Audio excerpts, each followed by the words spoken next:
Blowouts happen in the NBA, and sure, they happened all over the place last night. Sometimes they are like sometimes they are like the Pacers win over the Suns when one team is just clearly better. Sometimes they are like the Warriors clubbing of the Nuggets, which was basically Golden State reminding everyone that yes, it's adorable, isn't it, when we see a franchise with a promising young core turn into a contender? But oh, by the way, there is only one team in this league whose roster might be the most exceptional ever assembled. And it's the team that last night dropped 51 points on Denver in the first quarter, like one of those giant anvils falling from the sky in the Roadrunner cartoons. And then, well, we also have the beatdown the Sixers laid on the Wolves last night. A 42-point win that felt so extremely personal, it was almost uncomfortable. We all know the history here, not just that Jimmy Butler was playing against his old team, but that some of the reasons he wanted to trade in the first place were his frustrations with Minnesota's young stars. That since he left, Karl-Anthony Towns has been playing terrific basketball, and Andrew Wiggins has dropped the 40-piece. That the Wolves fired the coach that brought Jimmy to Minnesota in the first place. That not everything has been smooth for the Sixers since Butler arrived in Philadelphia. Basically, this was the Wolves' moment, right? They could show Butler they were better off without him, that perhaps he was the problem, not them. Get him out of here. Instead, the Wolves came out flat and only got flatter.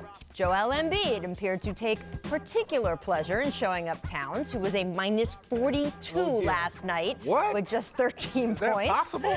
And Butler helped make sure Wiggins was also basically a non-factor. You would think with so much on the line, the Wolves would have been at least hungry on the boards, but the Sixers out-rebounded them 54-34 and blocked 11 of Minnesota's shots. Philadelphia also had more than twice as many second chance points. And the bullying didn't even end at the final buzzer. Here's what Jimmy posted afterward on IG. Quote, looking right through the past to the future, and by gosh, that's Wiggins all blurry and edgeless. Yeah, in the foreground there. And then here's Embiid's post. It was an honor, he says, to be part of the third stringers and get a win against real NBA starters. That is, of course, a reference to that infamous preseason practice scrimmage where Jimmy charged in and lit the franchise on fire. It was a cutting troll, although perhaps not as cutting as what the Wolves themselves were saying post-game. Here was Jeff Teague, quote, that wasn't no normal game. Them dudes was at our heads. Jimmy wanted to beat us. We all know that. Joel Embiid wanted to beat Cat. That was a game we had all marked, and they dogged us. And here was Towns. Quote, we didn't compete, no edge. So that's mostly how you get your ass kicked in the NBA, and that is what we did. As we saw last night, there are actually a lot of ways to get your butt kicked in the NBA. But also, Cat is correct here. This is one of the most embarrassing.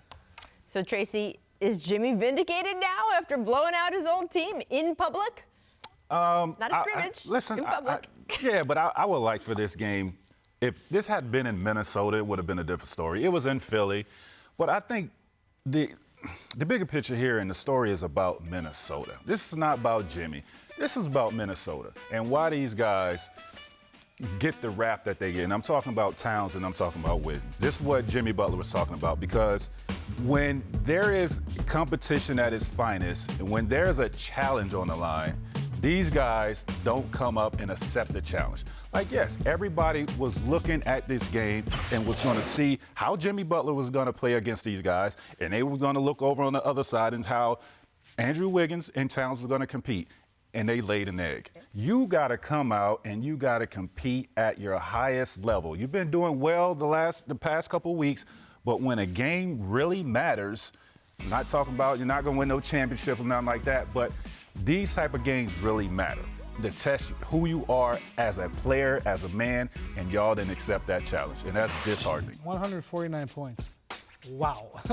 You know what this game reminded me a little bit of, Rachel, was back in Miami, the night that the Heat effectively killed Insanity, where they just came in. I mean, an assist from Carmelo Anthony, but sure. That's true. Yeah. They just went for Jeremy Lin's. Like, one team was playing at a completely different level and a completely different intensity than the other team.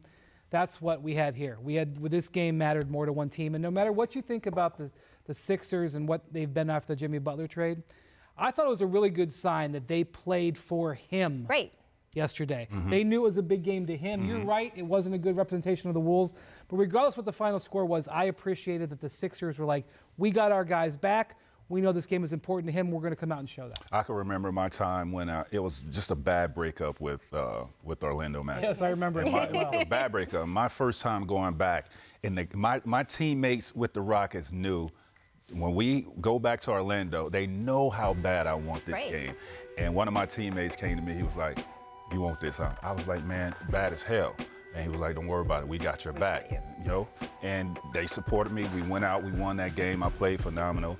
But man, here, this is embarrassing. We just saw this with Blake Griffin over the weekend. You know, coming in here to LA and putting up 44. Dropping. Yep, exactly. You can tell in the regular season, especially when it means more and it stands out.